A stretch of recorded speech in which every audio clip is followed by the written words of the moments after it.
හිරුනිකා ප්‍රේමචන්ද්‍ර කියන්නේ ලංකාවේ කාන්තා දේශපාලනයේ නොමැකෙන නාමයක්. ඇයගේ ජීවිතය ගැන විවිධ අවස්ථාවල බොහෝ දෙනෙක් කතා කරන්නට වුණා. ඇයගේ විවාහ ජීවිතයෙන් දික්කසාද වීම ගැන ලංකාවේ ගොඩක් පිරිසක් සිය කනස්සල්ල ප්‍රකාශ කර තිබූ වටපිටාවක ඇගේ සැමියා වූ හිරාන්ගේ සතුටම දවසක ලස්සන කරන්න ඇය සහභාගී වෙලා තිබුණා. ඒ තමයි හිරාන් අලුත් නිවසකට පදිංචියට ගිහින් තියෙනවා.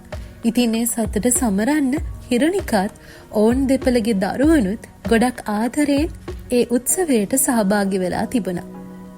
ඉතින් හිරුනිකා එයාගේ නිල ෆේස්බුක් ගිණුමේ මේ ඡායාරූප පළ කරමින් හිරාන්ට සුබ පැතුම් පවා එකතු කරලා තිබුණා.